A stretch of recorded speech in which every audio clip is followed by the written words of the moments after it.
आप जानते हैं, कुरुक्षेत्र की उस रक्त रंजित मिट्टी पर जब सूर्यपुत्र कर्ण का प्राणहीन शरीर गिरा, तो उसे मारने वाला वो अंजलि बाण नहीं था जो अर्जुन के अजेय गांडीव से छूटा था। नहीं, उस महान योद्धा को अर्जुन ने नहीं, बल्कि स्वयं उसकी जन्मदात्री माता कुंती ने मारा था। एक ऐसा रहस्य, एक ऐसा कड़वा सत्य, जिसे सुनकर धर्मराज युधिष्ठिर के पैरों तले जमीन खिसक गई और वेदना में तड़पते हुए उन्होंने अपनी ही माता को एक ऐसा भयानक श्राप दे दिया, जिसने युगों युगों के लिए संपूर्ण स्त्री जाति का भाग्य बदल कर रख दिया। जय श्री कृष्ण। स्वागत है आप सभी धर्म अनुरागियों का। आज हम महाभारत के उस अत्यंत मार्मिक और हृदय विदारक अध्याय के पन्ने पलटेंगे, जो विधि के विधान और एक मां के पश्चाताप की सबसे रुला देने वाली गाथा है। आज हम जानेंगे कि कैसे अर्जुन के बाणों से बहुत पहले माता कुंती के मौन ने कर्ण का वध कर दिया था, और क्यों पांडव अपनी जीवन की सबसे बड़ी जीत के दिन ही फूट फूट कर रो पड़े थे।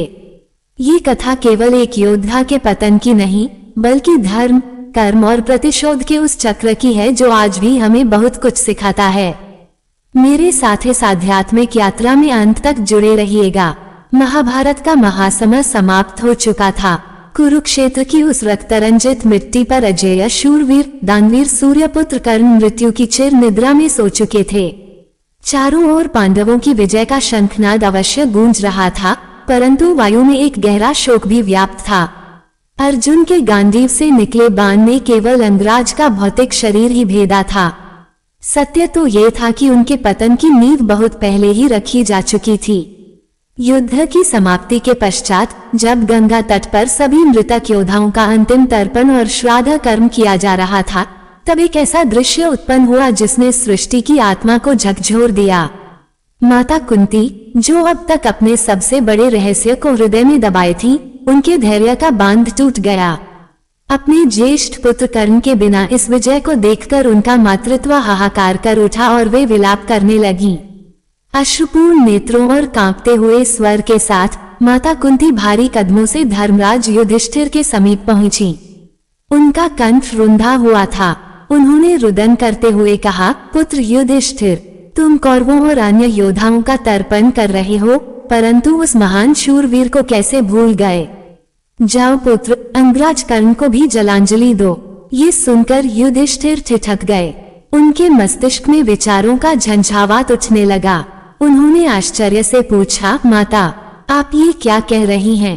हम उस सूतपुत्र का तर्पण क्यों करें, जिसने आजीवन दुर्योधन का साथ देकर हमसे शत्रुता निभाई, जिसने हमारे प्रिय अभिमन्यु के वध में मुख्य भूमिका निभाई। एक परम शत्रु का श्राद्ध हम पांडव किस धर्म के आधार पर करें?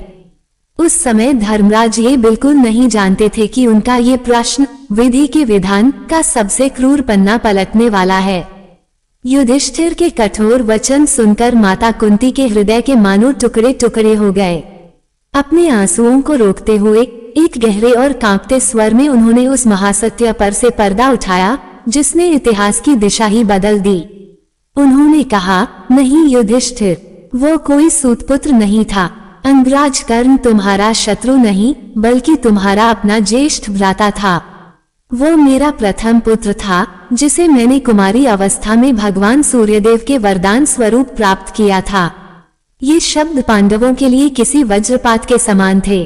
कुंती ने विलाप करते हुए आगे कहा, लोकलाज के भय से मैंने अपने उसी सूर्यपुत्र को नदी की निर्दयी धार में प्रवाहित कर दिया था।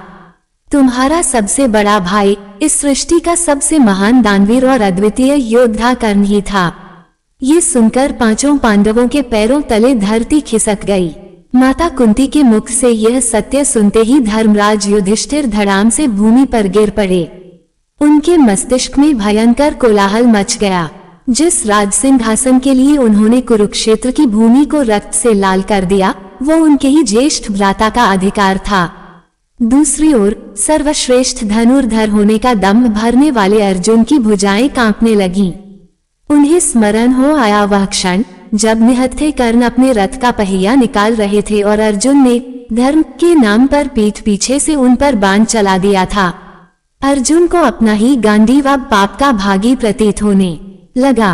पांडवों को यह आभास हो गया कि यह उनकी विजय नहीं बल्कि विधि के विधान की सबसे बड़ी और क्रूर पराजय थी। उनका रोम रोम अपराधबोध से जलने लगा।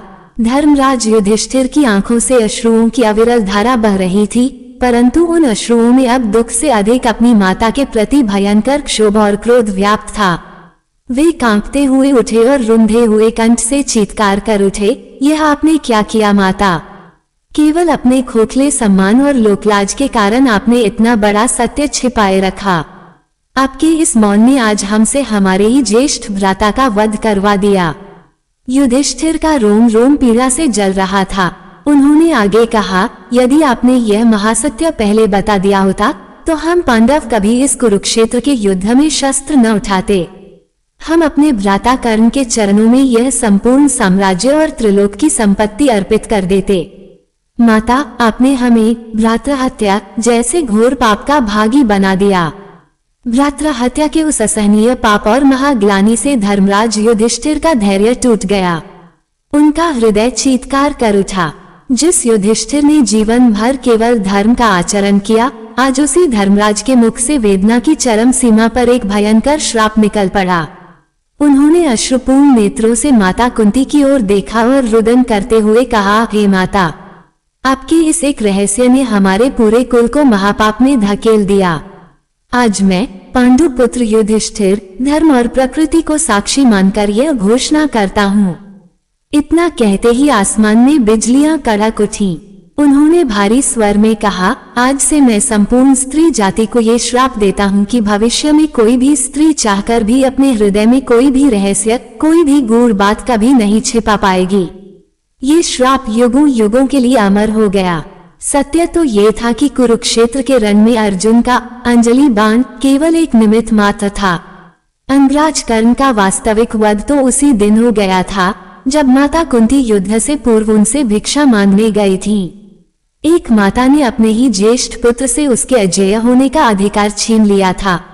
महादानी कर्ण ने अपनी माता को वचन दिया था कि अर्जुन को छोड़कर वे किसी अन्य पांडव का वध नहीं करेंगे और अपने अमोघ अस्त्र का प्रयोग केवल एक ही बार करेंगे।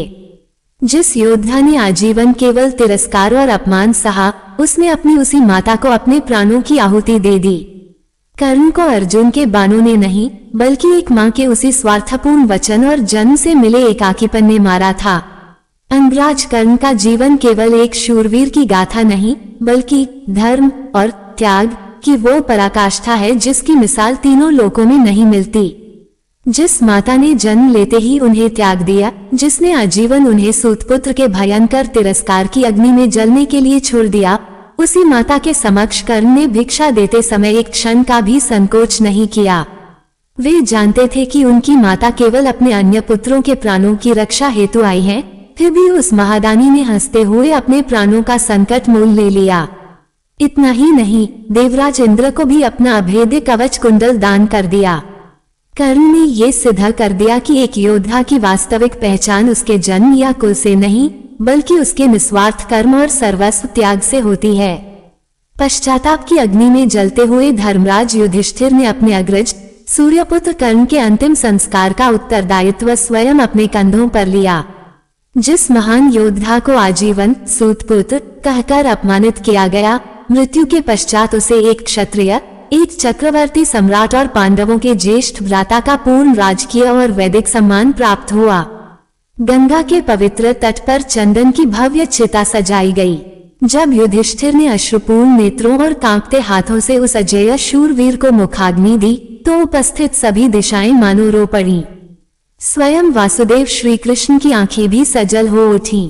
ये हृदय विदारक दृश्य विधि के विधान के उस कठोर परिहास का साक्षी था, जहां जीवन भर जिस भ्राता के स्नेह के लिए पांडव तरसते रहे, उसका आलिंगन उन्हें केवल उसकी चिता की भस्म के रूप में ही प्राप्त हुआ।